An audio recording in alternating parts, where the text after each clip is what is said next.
Finally મારા ભાઈનો મેળ પડી જ ગયો. કોંગ્રેચ્યુલેશન્સ. મોટા ભાઈ કોંગ્રેચ્યુલેશન્સ.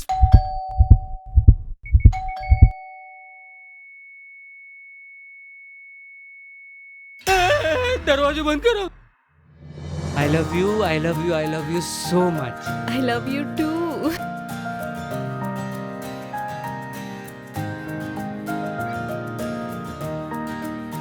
કેવા લાગ્યા મારા પપ્પા? પપ્પા કઈ છે અહીં?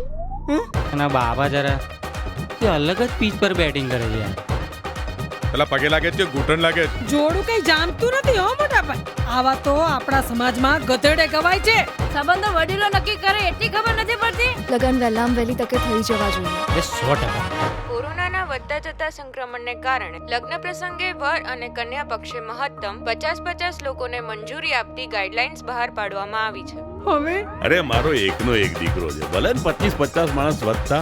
એકલા આવવાના હોય તો આવતા જ નહીં. તમારા આખા ઘરના એ આવવાનું જ છે. હાથ જોડીને જે લોકોને નોતર્યા હતા એમને હવે પગે પડીને ના પાડવી પડશે. આ ભૈલુએ રડી રડીને નવો સૂટ લેવડાવ્યો છે. તારી ભાભી તો કહેતી હતી કે આપણે લગનમાં અઠવાડિયા અગાઉ જ પહોંચી જઈશું. સીમાના 3 છોકરા પરણ્યા ને ત્યારે ચાંદલો આપ્યો છે. પાછો ક્યારે લેવાનો? નોતરવામાં તો આપણે મજા મૂકી છે.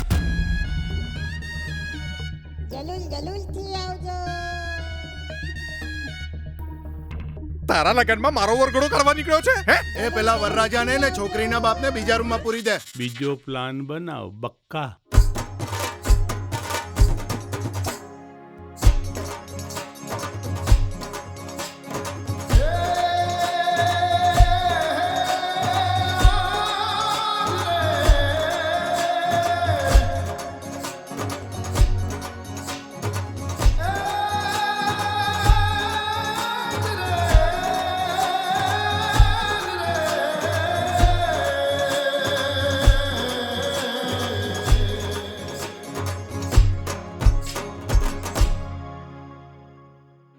એવું હોય તો આપણે લગન થોડા